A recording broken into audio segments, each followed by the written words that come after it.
जबलपुर के कांग्रेस प्रत्याशी दिनेश यादव इस बार एक नोट एक वोट के नारे के साथ चुनाव लड़ रहे हैं। कांग्रेस कार्यकर्ताओं ने भी इस नारे को देशव्यापी बना लिया है। कांग्रेस के नगर अध्यक्ष सौरभ शर्मा ने पत्रकार वार्ता में बताया कि केंद्र सरकार के द्वारा कांग्रेस के खातों को फ्रीज किए जाने के बाद अब कांग्रेस के सभी प्रत्याशी एक नोट एक वोट की अपील के साथ जनता के बीच जाएंगे और बीजेपी को करारा जवाब देंगे। बीच चुनाव में भारतीय राष्ट्रीय कांग्रेस के खाते फ्रीज कर दिए गए हैं और इसके पीछे भी बेतुका व असंवैधानिक है। सन 1994 में कांग्रेस पार्टी के द्वारा 14 लाख इनकम टैक्स विभाग ने कांग्रेस पार्टी के न केवल बैंक खाते 135 करोड़ रुपए भी निकाल लिए गए। जहां 1,000 करोड़ का चुनाव लड़ रही है, वहीं कांग्रेस पार्टी के लीगल बैंक अकाउंट्स तक फ्रीज कर दिए गए हैं। देखिए, पहले जब इस देश में चुनाव होते थे तो मुद्दों के आधार पर चुनाव हुआ करते थे, मगर भारतीय जनता पार्टी की सरकार के चलते अब चुनाव पैतरों पर हो रहे हैं।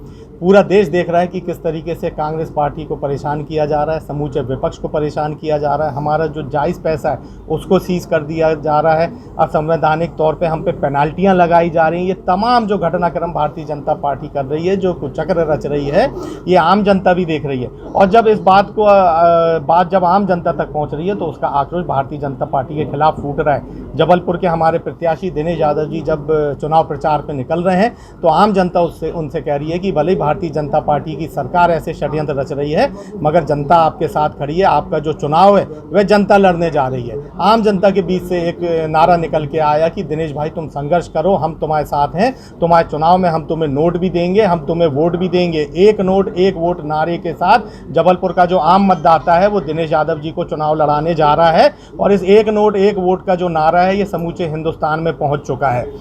ईडी ने, इनकम टैक्स ने जिस तरीके से ये कार्रवाई करी है, ईडी को भी समझना चाहिए कि कांग्रेस पार्टी एक राजनीतिक दल है, ना कि गुजरात के नीरव मोदी, ललित मोदी, मेहुल चौकसी जैसे आदमी फर्जी कंपनी चला के इस देश का पैसा इस देश से लूट के ले जाने वाले लोग हैं। हम लोग एक राजनीतिक दल हैं।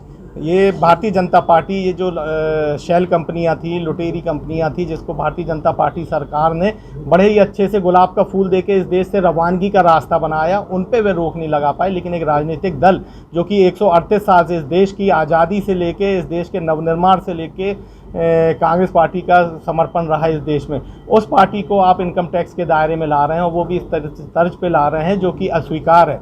1994 का एक इनकम टैक्स रिटर्न ना भरने का मामला, मात्र 14 लाख रुपए का। इनकम टैक्स का नियम है कि अगर आपके ऊपर रिकवरी भी निकाली जाए तो जितने अमाउंट का मामला हो उसका अधिकतम 10 गुना आप पेनाल्टी लगा सकते हैं। लेकिन उस आधार पे 135 करोड़ रुपए निकाल लिए गए, 3500 करोड़ रुपए की आपने रिकवरी निकाल दी। तो आप सोचते हैं कि ये इस पर आम जनता ध्यान नहीं दे रही है, कि आम जनता पर इसका असर नहीं पड़ रहा है। यही एक बहुत बड़ा कारण बन रहा है कि मोदी सरकार जिस तरीके से लोकतंत्र को समाप्त कर रही है, बहुत बड़ा आम जनता का हुजूम कांग्रेस के पक्ष में आया है। और आप देखेंगे एक नोट एक वोट नारे के साथ जबलपुर का हमारा लोकसभा के प्रत्याशी भाई दिनेश यादव जी भारी मतों से जबलपुर लोकसभा का चुनाव जीतने जा रहे हैं।